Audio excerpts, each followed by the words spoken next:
What's up, guys? How we doing? Wednesday Linc on a Wednesday. A little bit slightly delayed, but we're here on a Wednesday. So, Thomas, how's it We going? made it. Doing well. We're less than 24 hours from the first preseason game. That's not bad, right? That This we time are.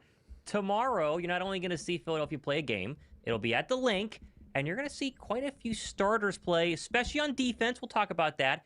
But the Bengals, according to reports, talked about on both our shows today, they're going to play everybody, even Joe Burrow, for at least the first quarter, which is nuts. But when you watch the Bengals the past couple of seasons, slow starts, they kind of got to do something, and it's going to be fascinating tomorrow night. This is not going to be some low-scoring, very boring preseason game. I think it's going to be a lot more fun than people realize. Yeah, absolutely.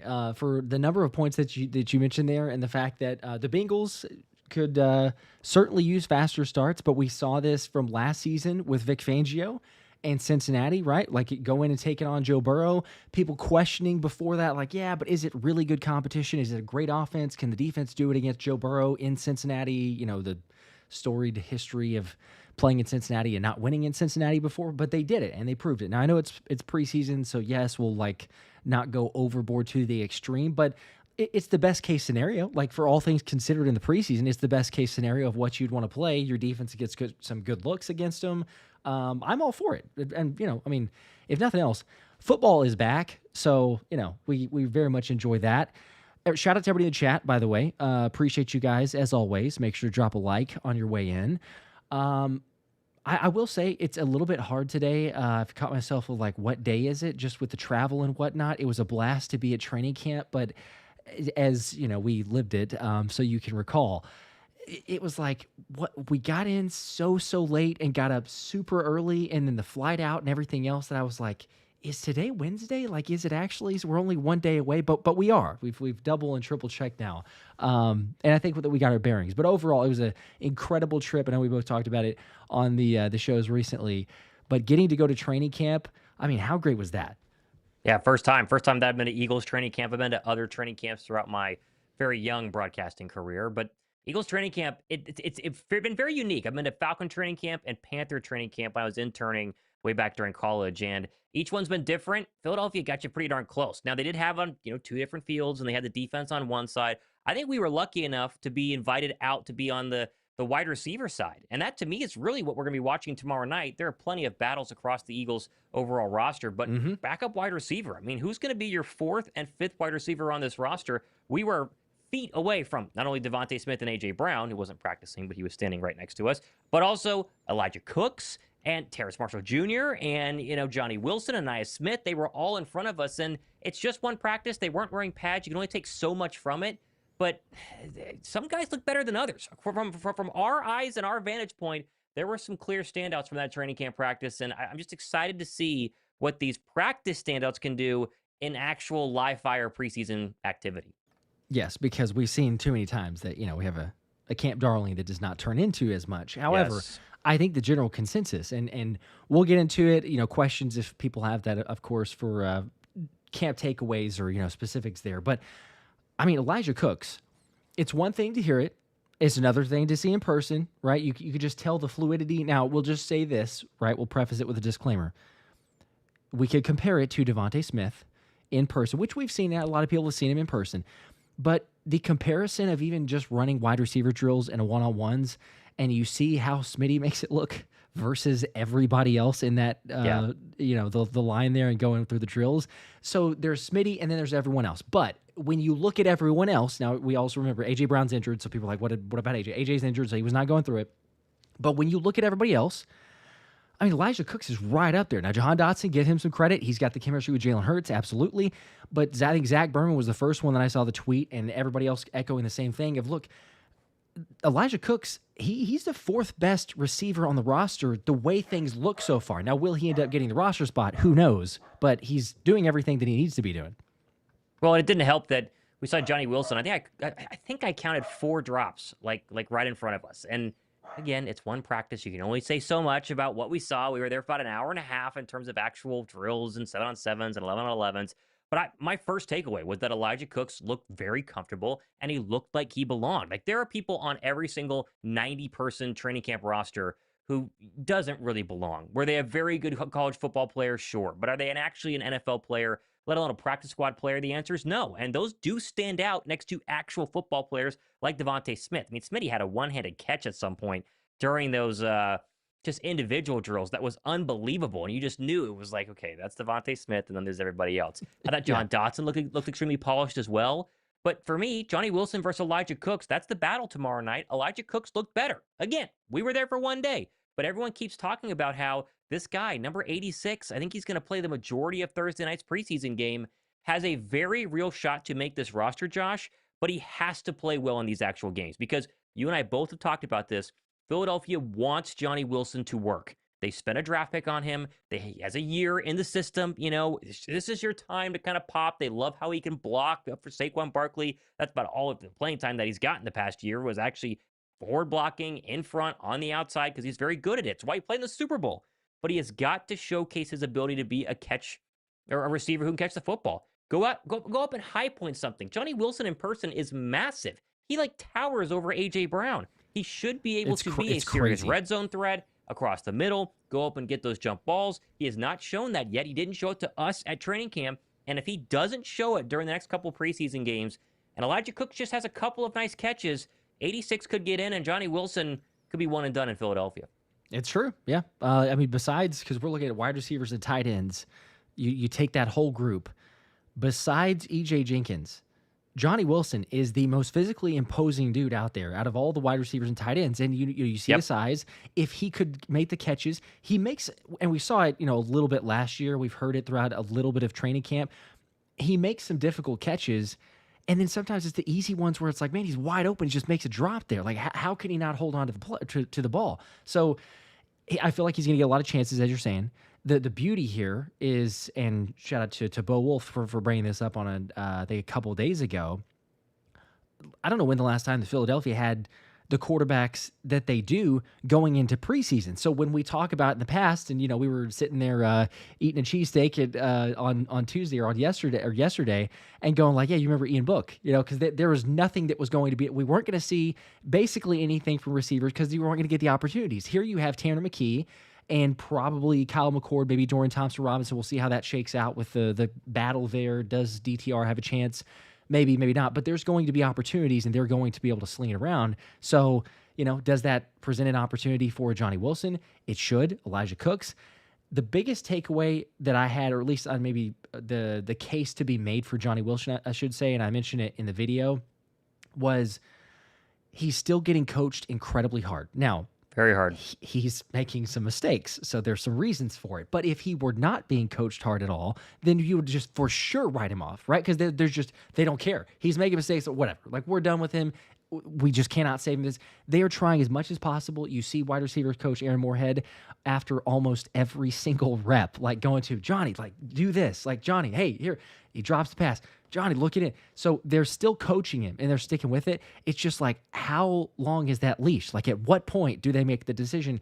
And to your point there, Elijah Cooks, if he makes some plays, if he scores a touchdown against Cincinnati, it's. I know there's other games. People will be like, yeah, there's joint practices as well. But you go back and look, most of the time, at least the last couple of years, and Anthony DeBono's got a good write-up that he's going to be dropping fairly soon on this, the percentages or the likelihood for someone to make a roster, there's a really good inclination of what they do in this first preseason game. So can Johnny Wilson do that? We'll see. I'm definitely going to be watching the receiver matchup. And same thing for the corners, right? Because we saw the guys going up against those. Do we get to see semblances of Jacorian Bennett? Probably not. It seems too early to get him out there, but he did clear the physical, so it's a step in the right direction. It's true. He was out there. We saw him in person. He was just kind of standing around watching practice, which I know is probably going to be very hard. You're just in Las Vegas. You're trying to learn a new playbook, and now you're getting shot over to Philadelphia, learning this playbook, and then obviously jumping right into a competition. People ask me all the time the past 12 hours since I got back from Philadelphia, give me the Ringo versus Adoree Jackson take. What did you see? And I talked about it in my video today. We didn't see much. First off, they didn't do a ton of 11-on-11 drills, but they were rotating the defense like crazy. Patrick Johnson got some first-team reps. I don't think he's gotten any first-team reps at edge rusher the entire first 2 weeks. Adoree was in there, and then Q was in there, and then Ringo, and then Ricks. They were moving. Mac McWilliams got some cornerback play. Obviously, Cooper DeJean, safety, and then he's a nickel, and then it's an interception playing safety. I didn't see enough to know, honestly. But I do think, and we talked about this, obviously, when we were in person there yesterday and then on both of our shows today, Jacorian Bennett signing or the Jacorian Bennett trade is not a depth trade. This is not simply because Philadelphia went, we really need a good cornerback 5 on the roster, just in case things get really dire. Remember a couple years ago in Philly, you're playing Josh Jobe at cornerback. No offense to him, but it's like, man, I wish we had a really good 5th quarterback or cornerback on this roster. Yep. Bennett's not being brought in to be the 5th cornerback. Bennett is being brought in because either Kelee Ringo and Dory Jackson, one of them is not performing well, or both of them are not performing well. And I do think if you read between the lines on this one, Vic Fangio's not really been happy with either of them. There's rumblings that he didn't really want a Dory Jackson. He's not a big a Dory Jackson guy. He likes Ringo, but Ringo hasn't ripped the job away from a Dory Jackson. And so this is somebody Philadelphia clearly scouted. They might have taken a couple of years ago in the NFL draft. Unable to because the Raiders hopped in front of Philadelphia, grabbed him one before Kelee Ringo. They might like what he has, and if he shows out the next couple of weeks, he could win this job. I mean, this is not a depth signing or a depth trade like Nick Sirianni tried to convince us that it is. Does it guarantee he's going to win the job? No, but it does guarantee it's going to be a wide open battle to watch the next couple of weeks, and I expect tomorrow night, especially tomorrow night, Josh, for Dory Jackson and Kelee Ringo to play a ton. I would bet they are the 2 starting outside cornerbacks once Q gets out of there for probably at least the first half, if not a little bit more. Yeah, because you want to have as many reps as possible against Joe Burrow, and I'm assuming the rest of the starters are going to play. So Jamar Chase, T. Higgins, absolutely, yeah, sign me up to get as many of those as possible to get, an idea of how they can perform.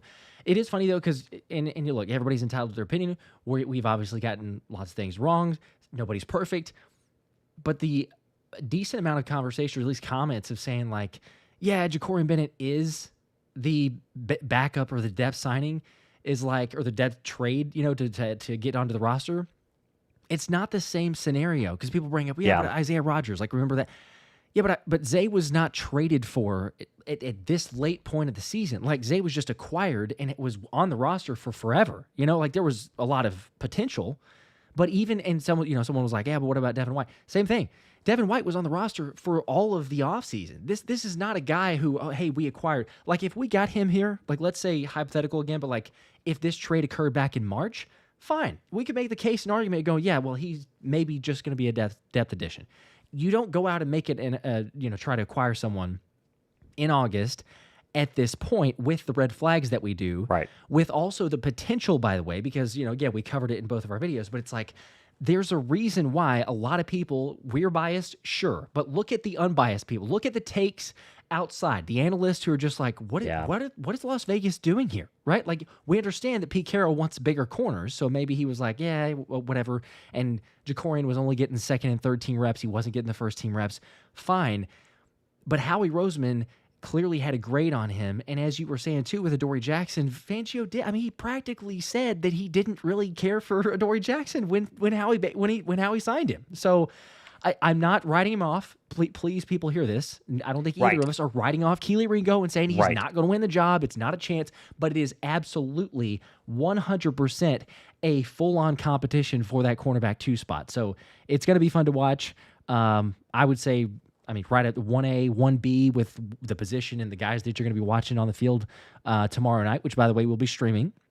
So, feel free to come on back. We'll have some testing out some graphics and everything else for the streams, working on a few other exciting things. I'm not sure if we'll have those fully ready for the stream, but we will have those for the regular season. But we'll be streaming nonetheless for tomorrow night. Abram with a 5, appreciate that. Said, what's up, guys? First stream in a while. Hope the trip went well. Can't wait for this team to go back-to-back. It is definitely possible. Go Birds. It's definitely possible. My wife was asking me tonight, we were watching Hard Knocks with dinner, and she was, do you really think the Eagles are going to be as good as last year? And I said better. Now, they could be worse and still win a Super Bowl because of how dominant they were down the stretch, but I really think you're about to see a Jalen Hurts explosion. I guarantee you're going to see a Moro Ojomo explosion. Moro Ojomo was my big takeaway from being at training camp on Tuesday because without pads, I counted 3 separate times where against the ones, I think 2 were against the ones, 1 was against the 2s, he would have had a sack, or he at least would have created so much pressure that Jalen Hurts would have had to throw the football away. Now, it's without pads, so he swim moves right by, Landon Dickerson, right there at the guard spot. Maybe he wouldn't have if Dickerson sets and, absorbs the contact, whatever. But all we kept hearing was that Moro Ojomo looks incredible. And now I see why. And now I know why, because I got to see it from my own eyes in person. And I don't just think Moro Ojomo, Josh, is going to have some sort of like 4-sack breakout season where it's like, oh, we got 4 sacks. It's pretty good. It's probably like 5th best on the team, whatever. I think it's 6 sacks plus. I think he's going to be crazy good. Let's And go. mainly because of the speed. Moro Ojomo, and Landon Dickerson talked about this like 3 days ago. The tricky part about Moro Ojomo is the size to power ratio. Because with a guy like Jordan Davis, pad level's tough because he's so tall. You can get underneath him. You can move him around a little bit. Not that it's easy, but with Moro Ojomo, it's very similar to what Aaron Donald did. Not saying he's going to become that, but Aaron Donald was shorter, and he was able to just explode off the football so quickly and get underneath guys and move them out of the way with his strength. And you see little tiny hints with that with Moro Ojomo. And Landon Dickerson said, awkward arm length, awkward size. He's an awkward guy to play, and he's also never going to be double teamed ever. I mean, the amount of double teams Moro Ojomo will face this season is going to be able to be counted on one hand. It's going to be so little. And I think, the 3rd or 4th best offensive lineman on any given team is going to have a fit with Moro Ojomo based on what we've heard for the past 2 weeks and what I saw in person yesterday. Yeah, 100%. And how do you not love playing next to Jalen Carter? The crazy Gotta thing help. is, like, I mean, if you're Moro Ojomo, you also love to see it and look at Milton Williams and go, what kind of contract can I get? Like, if he does have 6 Literally. sacks, which I hear you saying that. I don't know that if I would go, I may say like 4 sacks, but if That's he were to fair. get That's 6, fine. I would not be shocked at all. I totally agree with what you're saying. Yeah. And the fact that he's going to get a lot of one-on-ones, a chance to be able to beat his guy and go get the sack. He had crazy pressure rates even last year in a smaller sample size, but still was doing the same thing. It's not absurd to feel like Moro Ojomo could end up going and getting a $100 million contract if he were to play. But he's got an opportunity like Milton Williams, and I would not be surprised if he has a better season than Milton, like you as well. So I'm hyped to see it. You love it from the defensive line. As you mentioned, Jalen Hunt, the guys out there. I mean, also, we should say the benefit, at least in terms of the trade, and we wish Thomas Booker the best. It was kind of sad to see him go. Right. One of the fan favorites, good guy. But Gabe Hall, positive signs, I think, for my guy there. Chance to potentially make the roster. Same thing for Ty Robinson. I think the feeling of, do you ask Howie, or Howie's talking to Vic in this case, of Right. Where are we at, right? Can we afford to lose Thomas Booker? If we're going to get a corner, here's the thought. What do you think about it? And hey, they've had some depth there. And I don't know, from what we've seen, what we saw on Tuesday, the reports that we've gotten all the previous days, it's no wonder you say, yeah, we have a little extra depth at defensive tackle. Jalen Carter, Jordan Davis. You got all the different guys, Ojomo, Gabe Hall probably maybe makes the roster, like we mentioned, Ty Robinson. And then you got everybody else on the edge. That battle, I'd imagine Ogbo, Okoronkwo is going to play a lot of reps. Same thing for Azeez Ojulari, Josh Uche. Get your reps. If they're able to bring down Burrow a couple times too, you might as well take advantage of it. So lots of positions up for grabs. We'll say that. Well, and this is going to be the best part of tomorrow night, is that you are going to get to see backup Eagles go against number ones. And that is truly the best case scenario for the coaching staff, to see Elijah Cooks go against, the Bengals' number 1 cornerback, or to see Moro Ojomo, because Moro should play tomorrow. Maybe he doesn't play a ton, but Jalen Carter played, 5 snaps? Anthony Bonilla and I were talking about this, or we all were at lunch yesterday. I guess not. Yeah, it was yesterday. I'm with you. It's like That's why I say it all feels messed like, I don't know what day it is.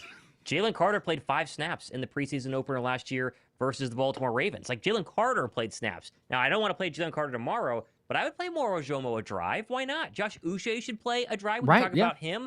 I'd play Jalen Hunt.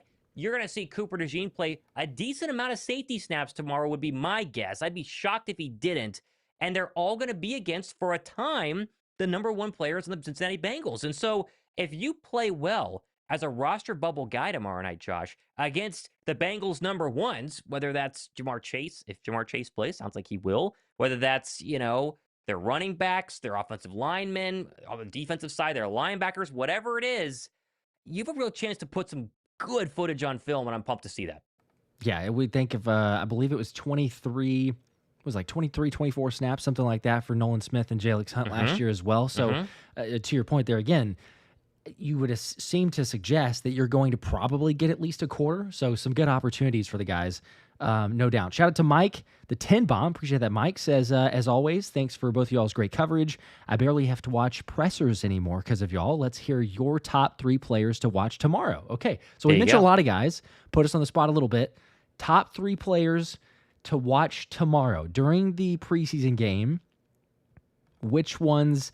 I mean, I think the first. We have to do different ones. Let's do different ones. Okay, all right. So we'll do this draft order, right? So one at a time. Okay, all right. So Go ahead. Do you want the honors or do you want me to? Go ahead. Me? Okay, all right. I mean, the first one I feel like it's a little bit cheaty, but I'll take Kelee Ringo, pretty easy, right? Because and you probably can take the other one if you want, whatever. But I was gonna take Elijah Cooks, but I think those are probably 1A, 1B now because one is being extremely hyped right now. So is he overhyped or underhyped or just about right? We're gonna find out.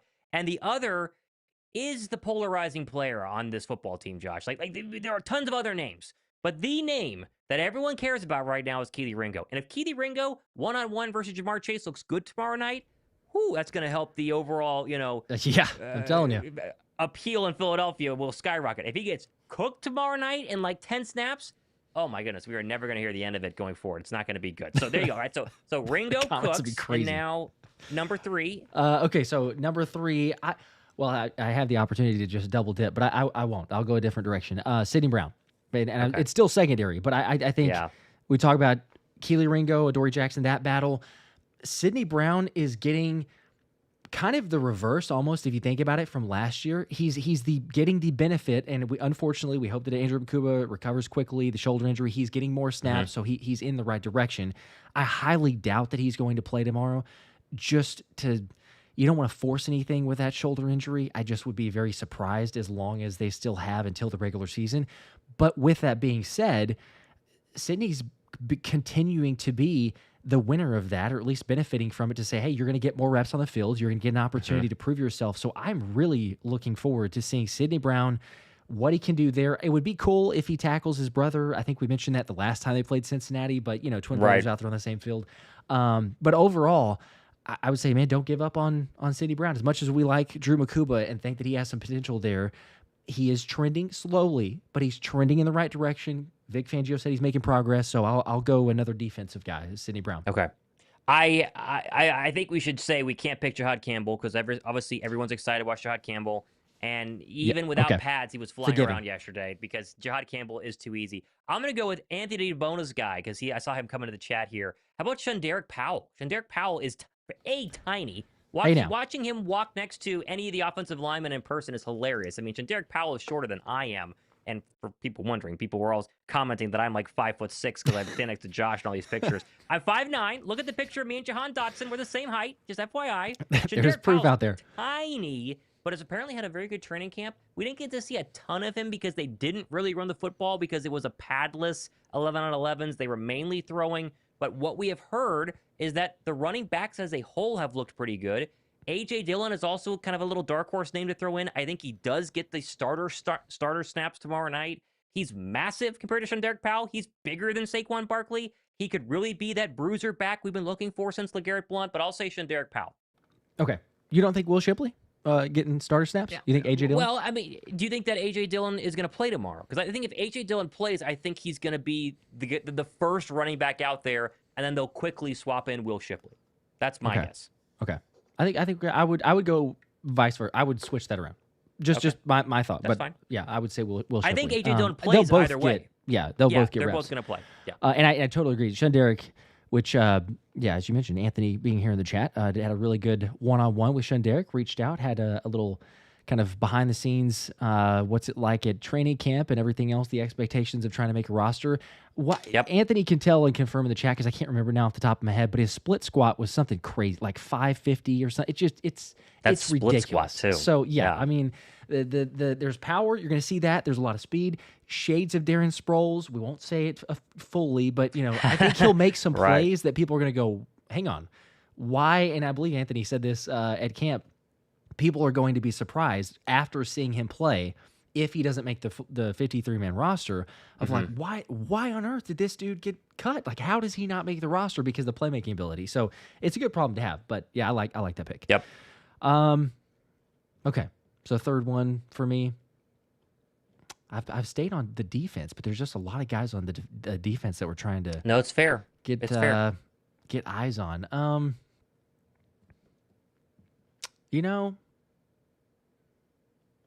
I don't know if Terrace Marshall's going to play. See, I might go for I him, don't but either. I don't think he's going to play because he's been limited. Tight end is like a maybe, but I'm not really as keen. I know that like tight end 3 is like, oh, who's it going to be? But I'm not as keen on watching that as much as it's probably defensive line. I mean, we threw out a bunch of different guys there. I'd say Josh Uche, like wearing the agent zero, lots of He looks snaps. good. He's been kind of that separating himself slightly from those other guys in terms of the backups for Jalen Hunt and Nolan Smith. So if Uche can go out there, kind of show a little bit more from what we've seen, I guess back before, right, like Kansas City and when he did nothing, but show a little bit. I think that'll relieve some people because I've gotten a decent amount of comments like, man, Nolan got banged up. He's good now, but he had gotten banged up a couple days ago. Right. The concussion, if that happens, who's it going to be? So I think Uche, that'd be another one to keep an eye on. Yeah, it's a good one. He is definitely distancing himself, and he truly is probably their third edge rusher. I'd be surprised if he doesn't make the roster right now. I think Ojolari will as well, just because they see his potential. But it's clearly been Uche. And listen, Okoronkwo is going to play a lot tomorrow night. He has chances to kind of showcase himself and do something there. Patrick Johnson has a very uphill battle to make the roster, but did very well in the preseason last year. So I'm with you on Uche there. The Agent Zero has a very different person wearing it this year than Bryce Huff, because Bryce never looked right. Uche looks very right. And Jalen Hunt raved about him during his post-practice press conference. I mean, he loves the guy, and he's kind of like the veteran on the defensive line now because everyone else is so young and so fresh. And Uche's been there and done that. He just needs to figure out how to do it again this year. I will go ahead and finish with a defensive player. I'll say Smile Munden just because Vic Fangio clearly loves him. Vic Fangio clearly is a big Smile Munden guy. And he's probably going to get a lot of inside linebacker play, probably in the second half of tomorrow's game. And I just think back to rookie Nakobe Dean, where Dean would flash sometimes, right? Because that's where the Nakobe Dean hype really started, was his rookie year in preseason. And all of us were like, the Eagles got their guy. And then, a couple seasons later, we're all like, what happened to Nakobe Dean? He's never figured it out. And then he finally did. I could see Smile Munden coming from UGA, played a ton of inside linebacker. He knows what to do, going out there and looking way more competent than a lot of other inside linebackers do in their first NFL preseason action. I like that. Crazy athletic, too. We got lots of athletes. Very athletic. He's getting lots of first-team reps for a reason. So saw him on Saquon Barkley on a rep. Didn't look too bad, right? In decent coverage. Looked pretty good. I will be interested, though. The Eagles, we saw it firsthand, but they got beat quite a bit on the running back, whether it's the Texas route, the play action in the flats. Will Shipley, like 2 plays in a row, score a touchdown on it. Yep. I don't know. Now, obviously, it's communication, everything else. This is what preseason is for. But whoever the edge was, one time I believe it was O'Shawn Mathis, and the other time I can't remember. Might have been Ogbo out there. But whoever the second time, just completely sold out for the run and play action. So be curious, who is that? If it ends up being a linebacker, I like that pick. By the way, Anthony said the split squat was 495. So I gave him a little bit extra, but still 495. Just 495. Just 495. Yeah. Casual weight. Yeah. Yeah. Anybody does that one. Damon's with a 2. Appreciate that. Go Birds. What's going on, fellas? What's up? We're just chilling. Reminiscing from Eagles training camp, breaking down the latest coverage, what we saw, takeaways, guys to look out for the preseason. You're going to see some starters most likely on defense for the Eagles. Probably not for the offense. Nick Sirianni's playing it, like he normally does, close to the vest, but I just don't envision him changing his stance as in years past. I was trying to think if there was any starter who we could potentially see out there. Jahan Dotson's name kind of was like, would they play Jahan Dotson? But I don't think so, because the only reason that Vic Fangio is playing starters on defense, because he wants to see how you do, right? Almost everybody besides Jalen Carter is auditioning in a sense. Probably Jalen Carter and Nolan Smith and Jordan Davis are not, right? I would say those guys are pretty much locks. Jalen Hunt, I think he's going to be a star this year. I think that they still want to see what he can do, because he had a half a season where he did very little, and then half a season or quarter of a season where he did a whole bunch. So Jalen Hunt has a reason to play a couple of snaps tomorrow night. Hopefully not a lot, though, because I think he's going to be a superstar. Uche, all the linebackers, Zach Bond's not going to play, but all the other linebackers, Jeremiah Trotter Jr., something to play for. Cornerbacks, safeties. What does Cooper DeJean look like playing safety for the first time in the NFL? Dotson, to me, though, has proven this training camp that they know what they have at him, a wide receiver. So I'd be surprised if he's out there, but he's the only starter that I could see maybe getting some snaps. But we saw him during 11-on-11s, Josh. We talked to him after practice, and you did a great interview with him as well. And what really stuck with me is the fact that he has said it is so different, guys. Like, it is so different from where it was last year. People don't realize how hard it was to shockingly get traded almost to the end of training camp, not have the time to build rapport with the guys, never trusted by Jalen Hurts till later on the season. People think you're a bum. It's going to be a contract year now. Like, all these things are going on with Jahan Dotson, and now he's had a whole off season of quiet. He played well in the postseason, and he has a chance to just start cooking the fourth best cover guy on the opposing defense every single snap in 2025. I'm buying the Jahan Dotson stock. He was clearly a favorite target of Jalen Hurts during training camp practice that we were at yesterday. Doesn't matter if he plays or not tomorrow, but I think he's going to be very, very impressive. Way more so than a lot of casual Eagle fans are expecting going into this season. We'll keep reminding people of this, so I'll say this now, but we'll remind you again before the season opener against Dallas, who, by the way, may not even have Micah Parsons, but that's a whole nother story. Yeah. Take the over on the Jahan Dotson receptions. I know we said that last year, so people may be going like, yeah, whatever, bro. Like, I got PTSD from losing the money, because we did too, right? We kept taking Jahan Dotson on the over one catch. But it's a completely different year. And I feel like the sports books are going to stick with what they saw last year, so you may get some value for the first couple weeks, and then they're going to change it. Then they're going to go, no. Okay. Dotson's getting 3 catches a game. Like, we can't make this 0.5 over under. But take advantage of it first couple weeks. I think that's one of our big locks. So stay tuned. You got that one there. Anthony says, I guess answering another question, but in terms of the wide receivers, though, he did say he feels like Jahan Dotson, Johnny Wilson, and Ananias Smith might be the starting receivers tomorrow. That was the lineup they showed during so then you would warm-ups see at yesterday's practice. So that was good point. Just throwing out one out there. Coastline AM with a 10. Appreciate that one. Says, now I know the Eagles don't win during preseason, but I'm really excited for this game, mainly for Tanner McKee and Jihaad Campbell. I'm going to root for the win, but I doubt it's going to happen. Speaking of Tanner McKee is a serious backup quarterback, and we all saw that whenever he came in, obviously the Dallas Cowboy game, and then played very well in that Week 18 Giants game. We know he can sling it, but I'm with Bussin' the boys. That Taylor Lewan and his podcast crew that were at practice, he tweeted out afterwards saying, number 16 can throw the football, and the dip between Jalen Hurts and Tanner McKee is completely different, and that's not even close to me doing anything negative towards Jalen Hurts. But the normal dip between a number 1 quarterback and a number 2 quarterback is like a canyon. Like, it is a mile long. It's unbelievable. Tanner McKee has got to be a top 3 backup quarterback in the NFL right now. I would bet money on that. I think that he is so far ahead of where he was last year and where most backup quarterbacks are that we're going to actually see a lot more of the playbook. Not the stuff that they don't want to show.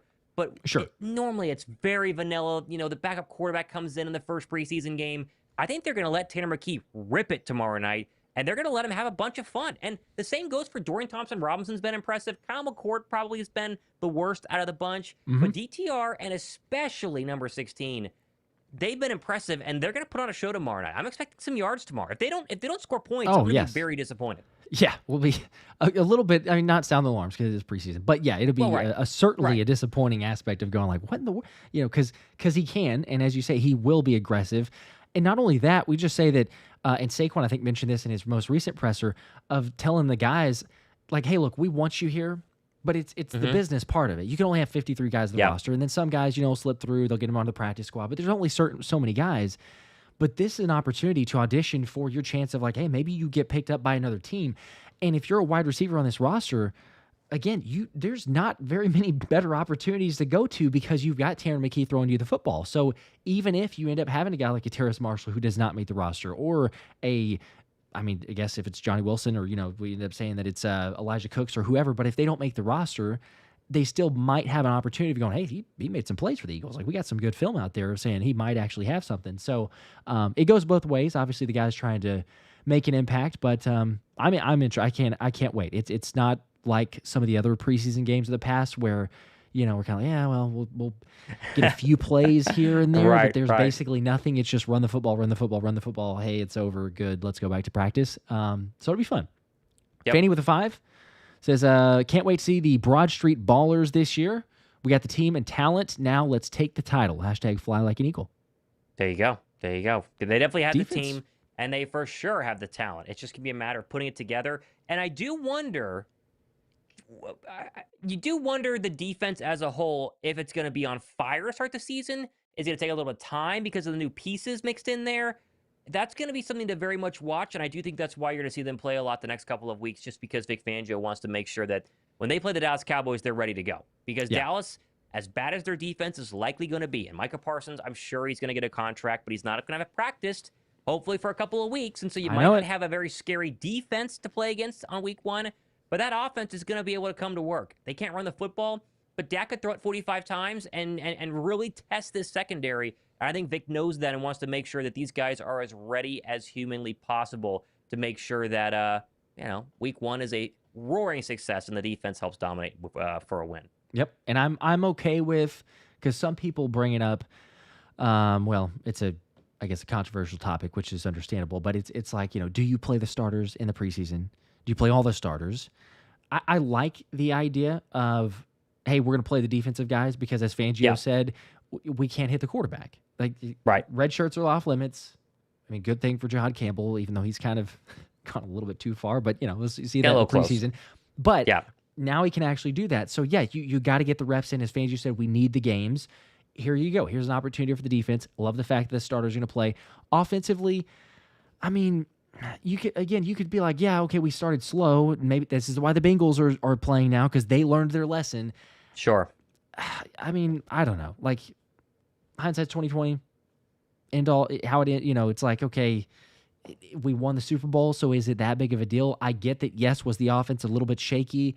Sure, but there's a rust for other teams. Lots of teams don't start their starters, especially in the offensive side of the ball, and still are fine. It's not a huge deal to me. I'd say defensively, as we're talking about, that's where it's going to pay the most dividends. It's pointless. I know you can get injured on any play, but I'm like, look, just keep Saquon out, keep him healthy, keep the O-line healthy. Jalen, let's get to the regular season. We're good to go. Heck, AJ's going to not be there for the hamstring, so just play it safe. There's no reason to risk anything. I think we're going to be fine. Holy DCE with the 9 or the 10. Appreciate that one also. Talking about Jihaad Campbell. Said, can't wait for Jihaad Campbell. Been a while since I've been this hyped for a player. Timber Creek graduate and born an Eagles fan. It's never been South Jersey back than ever. Go Birds. I was thinking about this yesterday because, like, the Quinyon Mitchell Cooper DeJean hype last year, it was high, but the majority of training camp, Quinyon Mitchell was not the number 1 cornerback, right? It was Isaiah Rodgers and it was Kelee Ringo, and it was Q was coming along and he clearly had the talent, but we weren't exactly sure. And then obviously Cooper DeJean didn't play in preseason until the final game versus the Vikings and didn't get any real practices in due to a hamstring injury, and so we didn't know. The hype around Jihaad Campbell, though, was unbelievable. I really thought, because he was injured, they're going to slowly work him back. Maybe by August he'll get on the football field, that it was going to be another Cooper DeJean type situation where he just kind of like, Trotter Jr.'s the guy, and then Zach Bond's the guy, and whatever. It's been complete 180 from what I expected from Jihaad Campbell. He's getting starter reps. They're obviously rotating everybody in there. That's what we saw. But when he's been in there, I think the fact that you have a super physical freak of an athlete paired with the Alabama SEC knowledge has made him so much more ready than anyone expected. And while we should have known this, because we knew he was an athletic freak and we knew he went to Alabama, I think seeing it at the linebacker spot in Philly has just kind of multiplied the excitement in all of our minds tenfold, because we've never had something like this. Like, even last year, Bond, the hype around Bond was always so quiet, right? Because we didn't know really what they had in Zach Bond, really at all. And it was like Devin White this, and then you kept hearing about Zach Bond. But everybody is just pumped to see Jihaad Campbell go hit somebody. And I think the smarts up here are what people do not realize and won't realize until he actually plays. Because we talk about him big hit, right? We talk about him filling a gap. We talk about him, brushing the passer and getting a sack. But when you actually watch him play, this is what really stands out, because he's so far ahead of where an inside linebacker should be. Maybe one of the hardest positions on a defense to play. 2 weeks into his NFL career in training camp, and he's so far ahead. I think he's just going to be very impressive to watch, not just tomorrow night, but the rest of preseason. And whether he starts or not, week 1 versus Dallas is still up in the air. I think he probably will eventually, but they're going to get him on the football field as much as humanly possible, even if Trotter Jr. is the starter and earns the job week 1, because he has been so darn impressive. And the hype, as we've talked about with a lot of these players, is very real. And they keep adding more to his plate. I mean, that's the other part of it. They keep adding more, yes. If Fangio didn't believe in him, then he wouldn't be getting those reps, and he certainly wouldn't be publicly stating, yeah, we might be guilty of adding too much to his plate. Like, we might be continuing to push the envelope with this dude. But it's because he sees that potential, believes in him. His reaction immediately following the draft, because his picture of the smiling ear to ear after they drafted him is all over the social media. But it's like he continues to do the same thing. It's very similar to the reports of Cooper DeJean. And it took a while, I know, but once he finally was ready, everyone's going like, man, Fangio's using him all over. Like, he doesn't do this for rookies. I mean, unless you're like really, really good, but he does not do this for the typical rookie. So then they're like, well, hang on, maybe we got someone. We got some players here with Cooper DeJean, Quinion Mitchell. He's asking, Q started as a slot, right? We're like, what is he doing in the slot? Why would you do that? Why would you confuse him to do the slot and then the outside? But hey, he can handle it because Fangio knew that. So same thing for Jihaad Campbell. He's asking him, giving him a lot of responsibilities. And then, oh, hey, by the way, Jihaad, go get some reps on the edge. You're not going to be an edge. You're not going to be a pass rusher. Right. But it doesn't hurt to have that versatility. So, yeah, they're asking a lot from him, and it's no wonder there's a decent amount of hype. He's living up to it so far. We need to see it in those games, but so far for practices. Deontay with the 10. Appreciate that. Let's go. Caught a live. Our defense is going to be better than last year. Jalen is him with a goat emoji. And we got 2 number 1 receivers back-to-back. Let's show the world how to three-peat. Okay, so we're starting to three-peat already. I think the defense should be better, but I do think if they are not early, it's because of corner, right? Last year, we knew immediately after the Green Bay Packer game that the cornerback spot was not going to be a problem because Darius Slay had a great year and Q was a baller from day one.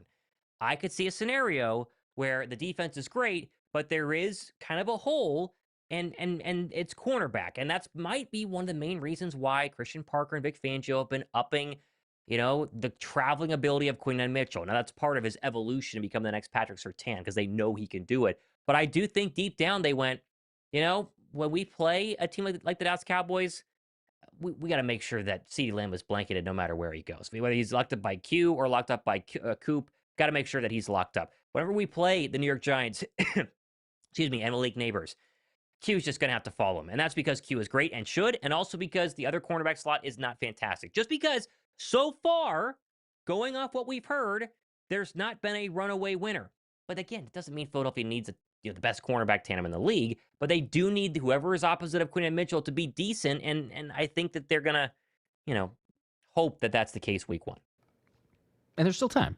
So maybe there's still time. But yes, and I think Bennett that's the exists. one. And if it is Ja'Cory Bennett, if it's Kelee Ringo, if it's I feel like it would be more surprising if we were to throw a poll out there. I don't know, but I would just assume that out of those 3, the more surprising would be Adoree Jackson. Like, I don't think people would pick Adoree Jackson out of those 3, and understandably so for several different reasons. But there's still time for whoever that ends up being. But I'm with you. Out of the limited couple red flags, question marks areas there, it's probably within the secondary because we've seen it in past instances of going like, yeah, there's a weakness there, and how often teams will start targeting it if it ends up actually being a weakness.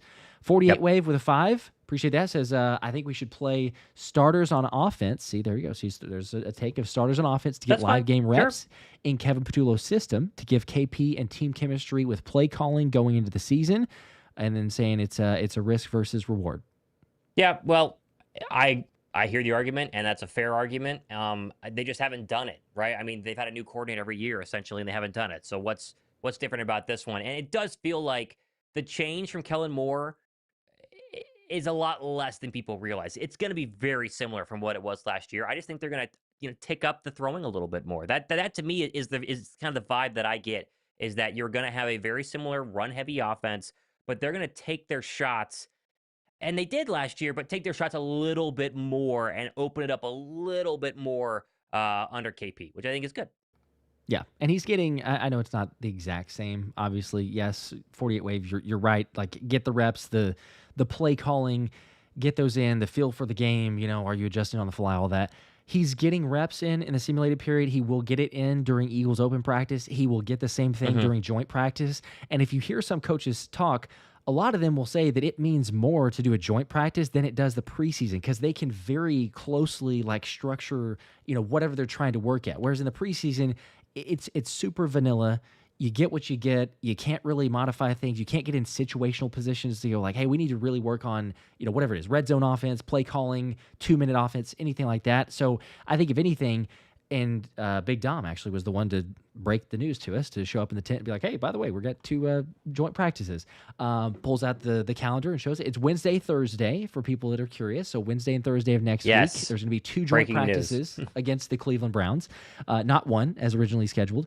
So shout out to Big Dom. But I think that's big. That's important, because for people that are going, again, they're not going to get those reps in.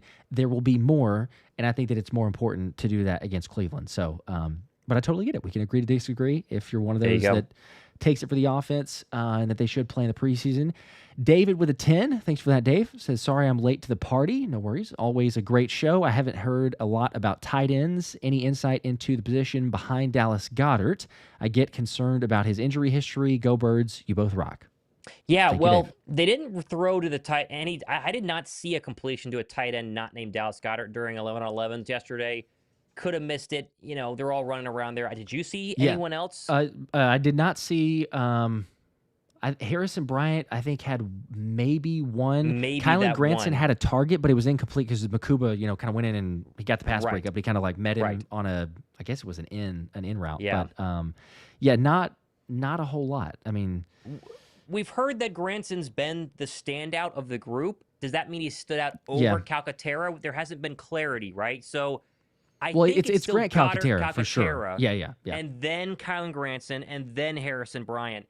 And so expect those bottom 2 to play a lot tomorrow night and really try and figure out if they're going to keep 3, right? They might not even keep 3. They keep a 6th receiver who could also, come in and play some tight end. Johnny Wilson. Keep Johnny Wilson. I mean, we'll see. If we want to put our there's a possibility there. If people speculate. If Johnny Wilson can't play receiver fully, do you keep Johnny Wilson and have him as the hybrid wide receiver / tight end? I do like it from the standpoint. I'll just say this: he struggles with catching the football, and my gosh, if he could figure that out, he'd be just a nightmare. Because we saw him in warmups as he's walking over, and it's like, bro, that dude is just. He's a unicorn. He's different. Like, there's a reason why the Eagles took him, and there's a reason why they're still holding out hope that he can be the guy. Not saying that he can't be in terms of making the roster, but if he's not, we said this way earlier, talking about and kind of breaking that down. He's incredibly good blocker compared to all the other receivers. Like, look at they threw the ball on a screen pass to AJ Dillon on one play. And there was another one to Saquon, but one in particular that was on our near side. A.J. Dillon caught it, and Jeremiah Trotter Jr. was the guy that was coming over there. Johnny Wilson just cleared him out. I mean, he moved him out of the way for A.J. Dillon to have space. So it's like, you see those plays, and I understand the Eagles going, man, to have him out there, it's a mismatch. Because most of the time, say, hey, Johnny, block a corner, and he's going to absolutely clear a path. So maybe you put that out there. You say, if we can run it with situations of put Johnny in the slot, then you force the defense's hand, because maybe the defense stays in either a nickel or dime package, and then you run it on that. I totally get that, but it's the risk reward of, okay, if he's a one-dimensional player, then does the defense see him come in and go, well, they're not going to throw it to him, so, we don't necessarily need a cornerback to go out there. So, I don't know. But yes, it does seem like Goedert, Calcaterra, and then whoever else, we'll see. Morgan with a 10. Thanks for that, Morgan. Says, if Jihaad Campbell comes in and looks good, y'all think they'll put Nakobe back in when healthy? Nakobe and Bond were insane together. Wish they could keep them all. Been a fan for a while. Salute. Yes, that's the $1 million question. I don't know the answer to that. I think that they would let Nakobe have a chance to prove himself, because he was really good last year. And you do wonder if Nakobe's cover skills are what they're going to want at that point, because Jihaad has struggled in coverage, according to reports, at least in one-on-one, especially covering backs. We saw backs have a pretty good time, as you mentioned earlier, in 11-on-11. It's not necessarily on Jihaad Campbell, but either way. I think they're going to give Dean and respect Dean and give him a chance, but that doesn't mean they won't play Jihaad Campbell, right? They can rotate and have people kind of on a pitch count and make sure everybody eats a little bit on the defense. Yeah, that's a difficult. I mean, it's a good problem to have. So I can appreciate the question, Morgan. Yeah. It really depends on, and I understand the question, but it really depends. When you say Jihaad Campbell comes in and looks good, the looks good part, like, it really depends on how good we're talking, I think. Because if he's out there and we're talking about, like, man, this dude is rookie of the year, defensive rookie of the year candidate, like, he's just firing on all cylinders. The defense is just a nightmare with him because of the extra versatility and everything else with the athleticism that he brings. I mean, I could very much see it where, Nakobe's Wally pipped, and that's it. I mean, unfortunately for him, right? Because we're all big Nakobe fans. He proved me wrong. I didn't believe it, but absolutely big Nakobe fan. I hope that he's able to come back. I hope that he's able to prove it. It'd be phenomenal to keep them all, like you said, Morgan.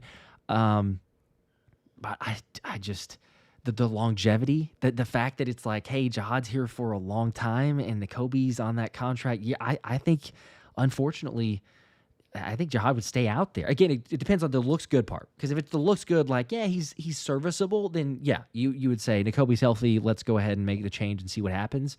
But you draft the dude mess up with the chemistry if they're really firing all cylinders. So we'll see. It's maybe eventually it's a problem that we have, but like we mentioned, it's a good problem, not a bad issue if that thing pops up. Let's see. Got a couple more here before we wrap up. We've touched on the main topics. Steven said your thoughts on Darius Cooper. We talked about some of the other receivers. Darius Cooper was getting a few snaps with the ones, which is a couple. I mean, not that many, but even just to see him out there is somewhat interesting to, you got a guy who's on the bubble to make the roster. It feels like Elijah Cooks has a very good opportunity to make the roster. Darius Cooper's one of those that he has flashed some stuff, and you could definitely see the potential that he brings, the chances there. But it really feels like Elijah Cooks could go out and have, a 4-catch, 50 yards, touchdown game, and you're like, oh my gosh, like he's a lock. Darius Cooper, if he did that, you'd go, okay, we need to consider it. It feels like he needs to go out there and just absolutely run away with it. So, I don't know. I feel like he's a practice squad lock for sure, which we forget is a factor in all of this. But maybe the Eagles don't see it that way, right? Just because reporters and us at practice yesterday are like, Elijah Cooks is definitely number 4. Maybe Philadelphia, for whatever reason, is like, no, we actually like Darius Cooper more for X, Y, and Z reason. Is it true? We don't know. And so it'll tell us a lot who plays before the other players, who gets more targets tomorrow night, and then who does the same thing a week later against the Browns, and then a week later in the preseason season finale. So we're going to learn a lot tomorrow, and then we're going to learn a lot more the final 2 weeks, and then we're going to blink and cuts are going to happen. It looks like, I don't know if people are saying audio that they still can't hear us or if it was briefly. And some people were saying hit refresh. I can hear you. Some people are saying okay, but a lot of people are saying audio is cutting in and out. So, well, and see, so some people are saying my audio is good. So this is the beauty. It's the beauty of YouTube. I'm getting levels on my side, which I know it's like the master control, too, and I'm also getting levels on, like I've got it on the different screen, but the stream that I'm watching is showing also that we're getting audio. I would just refresh, but we're also almost done. So maybe that's our sign, right? But it's, maybe so. If you're I like, think it's fine. See, now my audio is delayed. Some people are saying, "Hey, I can see refresh worked. I'm not good on my end." Okay, well, I don't know what to tell you guys. Nothing changed. Sometimes I'm guilty of it for sure. Sometimes I'll hit mute, and that's my bad. That was not what happened there. So I'm seeing audio is good. So I think it was a small fraction of people. So I think we're okay. That's weird. Okay. Well, last question here, I believe, if I've not. Oh, Anish says, okay, go Birds. You had some buffering. Good now.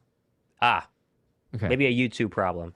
Maybe not an us problem. We'll see. Daryl with a 2. Are either of you worried about the passing game? No, that's a very broad question, too. Is that just in general? Think so. I don't think so. If you're worried about the passing game, you're watching too much national media, right? Because I watched First Things First the other day, and Nick Wright was asked, how do the Eagles repeat? And he says, well, the passing game has got to be better. And my response to that was like, I know statistically they were 29th in the NFL last year, and I get that. But do people understand what Saquon Barkley was this past season? And do people also understand that in the playoffs, Jalen Hurts threw the football extremely well? We forget there was also an A.J. Brown drop touchdown in the Rams game that would have made that a lot less close than it was. If Philadelphia goes from the 29th best pass offense to the 20th best pass offense this year, and the running game stays top 5, we're blowing teams out. I just hope people understand that Philly does not need to be a top 15. They're a top 5. They're a top 5 passing and rushing. They don't lose a football game, right? They go 29 to 21, 29 to 17, 29 to 24, and this running game stays as dominant or maybe just a tick below. Good luck. Good luck out there. Does that mean the passing game has no room to improve? No, they have plenty of room to improve. Jalen Hurts has plenty of areas that he can get better at. He talks about it all the time. But the passing game, I don't have any concerns about it, and I think it will be better than it was last year. And if that's the case, the NFL's in big trouble. Yes, I right there with you. I think the touchdown total was like 19.5 for Jalen. We've brought that up a couple times too, but it seems inevitable that this is going to be the season because of all the other things that transpired and teams keening in or focusing more on Saquon. Like, Jalen's going to take that next step. I love that play if people are looking for one, just floating that one out there. But over the 19.5 touchdowns, passing touchdowns for the season. But yes, there's probably going to be a little bit more of the concerted focus. We remember too that Dallas Goedert, Devontae Smith, and A.J. Brown during the regular season, we're not talking about playoffs, but during the regular season, those three were only on the field 79 of Jalen's dropbacks, 79 times. Like, I know we're not expecting them to be perfectly healthy through the entire year, right? But my gosh, give him half of his dropbacks that those three are on the field, and it's going to be markedly better. So yeah, I'm not concerned either. I get the whole notion, especially the national spotlight, because they're like, oh, Jalen Hurts, the passing game, look out. If anything's going to hold him back, it's going to be Jalen Hurts. Don't look at what he did in the Super Bowl, but just, continue to say that. Continue to doubt Jalen. Yeah, they'll be fine. Like D-Mac said, DG missed it like 5 games. AJ missed a couple. Smitty getting the concussion, everything else. Yeah. Yep. We'll be good. Okay. I think that wrapped it up on the comments, questions, topics, everything else. Again, the Eagles playing the Bengals tomorrow night. We will be streaming then. Come hang out with us. We'll be live. It'd be a good time. Catching up, filling everybody in. If you can't stream it, we'll just keep you up to date regardless. Otherwise, sync up with us. We'll give you the details and everything else. But 7:30 Eastern, I believe, is the kickoff time. So set your calendars. Get the notifications. Appreciate you guys as always. Make sure to like and subscribe. And this was fun. We'll catch you guys later. Go Birds. Go Birds.